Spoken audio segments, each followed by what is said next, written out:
ငုံးမှာကားစရာတို့ဖွဲစားနေကြထမင်းဆိုင်ထမင်းဝင်စားတာအခါတိုင်းအာကာမြောင်မျက်နှာနဲ့ပြုံးတော်မပြတဲ့ဆိုင်ရှင်ကဒီနေ့မှာမမဆောင်လို့အရန်ကြိုက်တယ်အရန်မိုက်တယ်နဲ့အတင်းနေဝင်လုံးနေဟာမြင်လို့တော့မကောင်းဘူး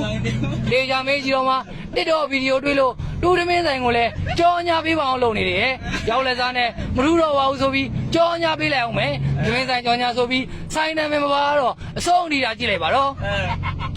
လူထမင်းဆိုင်မှာထမင်းတစ်ခါစားဘူးပါတယ်ထမင်းဖြူအေးချက်ကထမင်းဟိုတဲ့ရေခဲတုံးထဲထားလာအောင်မရတယ်ချမောင်ဟင်းကိုလည်းကြည့်လိုက်အောင်ချမောင်ရဲ့နဲ့မြစ်ကိုပကံလုံးထဲမှာထဲချောင်းထဲကရေကိုခတ်ထဲတာမှသူ့ထက်ပူလဲအောင်မယ်ရေနွေးတဲ့ဘူးတွေက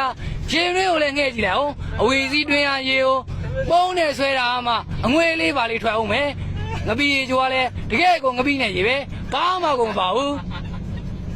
အတို့မျိုးကတော့တကယ်ကိုဆုံးပါတယ်မမရဲ့မောင်လေးဆိုတဲ့ကောင်းလေးလို့အတီးရွယ်မျိုးစုံစားနိုင်မှရမယ်ဘာရွက်ဒီမှန်းကိုမသိဘူးအတားငါမျိုးစုံရတယ်ဆိုလို့စက်တာမှလိုက်တာကောင်းကြီးပါလာပြီးအမောက်ထောင်ပြနေလို့ဇွန်းနဲ့တောင်ထုရရတယ်အတားရင်တစ်ခွက်လုံးကိုအောင်စားနိုင်တဲ့ကောင်ကခင်းနေစံချိန်တင်ပါပဲ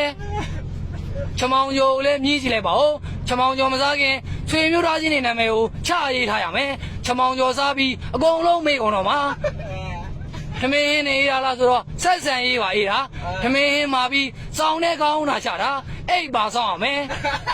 ဟင်းပွဲမှာလာကြလို့လူရှုပ်နေရမအောင်မင်းနဲ့တော်ယုံတရေကြောက်တဲ့လူဆိုဆိုင်ကိုတယောက်တည်းလာလို့မရဘူး6လွန်မှတေးကြပဲ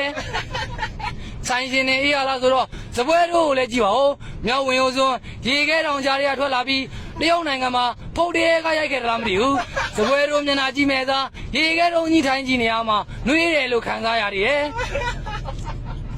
ပေးရှင်နဲ့မစီရတော့ဒီသမင်းဆိုင်ကိုစင်းရဲလည်းမစားနိုင်ဘူးချမ်းသာရင်လည်းမစားနိုင်ဘူးတော်တော်ဝေးကြွေးကြီးတဲ့ကောင်တွေနဲ့တော်တော်ငတ်တဲ့ကောင်တွေပဲစားနိုင်မယ်ဆိုတဲ့အကြောင်းပဲဖြစ်ပါတယ်ဆိုင်မဆိုင်ဆဲလိုက်အောင်မယ်ငုံးမှာကားစရာ